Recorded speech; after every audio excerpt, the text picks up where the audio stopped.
El artículo titulado El abuso sexual y las violaciones, necesidad de su regulación en los menores, fue elaborado por la máster en Dirección del Proceso Educativo Bernidia Mesa López y sus coautores la máster en Ciencias Magalis Petronila Pardo Valdés y el licenciado Marlon Armando García Naranjo, metodólogos integrales de la Dirección General de Educación Morón.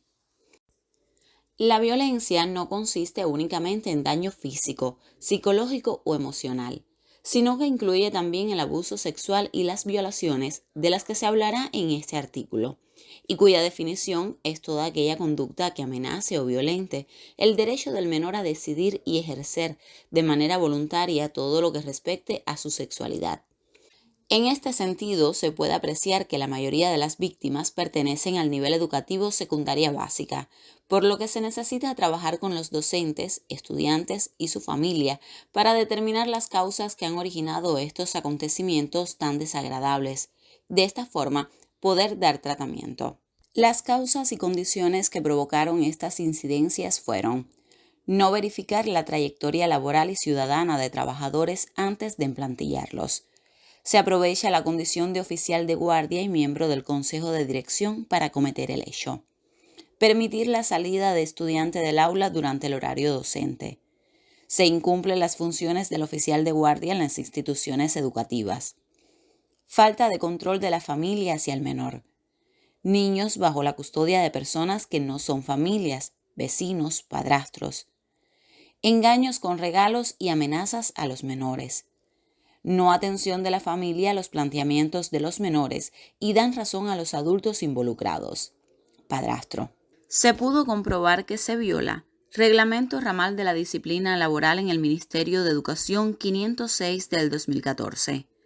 Procedimientos de la Administración según el Código de Trabajo para la selección, verificación y aprobación del personal a contratar. Ley 116 del 2014. El Código de las Familias y el Código de la Niñez y la Adolescencia. Se evidencia una contradicción entre lo planteado por la UNICEF sobre los derechos de los niños y las niñas y lo que ocurre con los estudiantes tanto en las instituciones educativas como en los hogares, ya que desde el 2023 a la fecha han sido varias las incidencias reportadas al Departamento de Inspección sobre abuso sexual y violaciones de los menores. En este sentido, se precisa como objetivo de la investigación proponer actividades en las escuelas de educación familiar para la orientación a los estudiantes, docentes y familias sobre el tema relacionado con el abuso sexual y las violaciones en los menores. Los esclarecimientos de abuso sexual y violaciones abundan en la literatura, encontrándose desde algunas muy escuetas hasta otras más amplias. Se puede señalar entonces que el abuso sexual en menores de edad comprende toda la amplia gradación de crímenes, interacciones y ofensas sexuales que implique a menores de 14 años como víctimas y adultos como abusadores. La población está compuesta por las 5 secundarias básicas del municipio Morón. La triangulación de la información a partir de los resultados obtenidos con la aplicación de los instrumentos permitió determinar las siguientes fortalezas y debilidades. Fortalezas. Los docentes y familias poseen conocimiento sobre el abuso sexual y las violaciones en los estudiantes. Reconocimiento de la importancia de prevenir el abuso sexual y las violaciones en los estudiantes. Se diseña la preparación de los docentes de secundaria básica. Voluntad por parte de los docentes para realizar las escuelas de educación familiar, talleres y reuniones de padres. Debilidades. Limitadas herramientas didácticas y educativas para orientar a los docentes, estudiantes y familias en función de aprovechamiento de los programas educativos para brindarles a los estudiantes las herramientas necesarias para que aprendan a identificar situaciones de peligro. El empleo de medidas educativas durante las escuelas de educación familiar sobre el abuso sexual y las violaciones en los menores. Las actividades estuvieron basadas en reunión de padres, preparación de docentes, charlas educativas, conversatorios, talleres y escuelas de educación familiar. Evidencias de las actividades realizadas. Preparación de los docentes. Reunión de padres.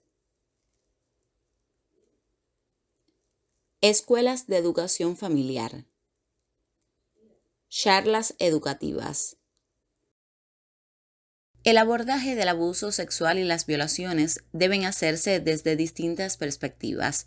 Finalmente, todos deberían estudiar la prevalencia de este tipo de violencia con el fin de dirigir más efectivamente las medidas preventivas y estudiar a fondo cuáles de estas traerán mayores beneficios para toda su población.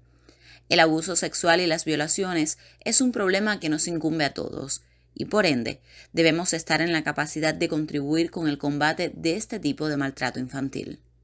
La implementación de las actividades realizadas con los estudiantes, familias y docentes manifestaron una transformación positiva en los mismos, a partir del conocimiento sobre el abuso sexual y las violaciones, así como su prevención.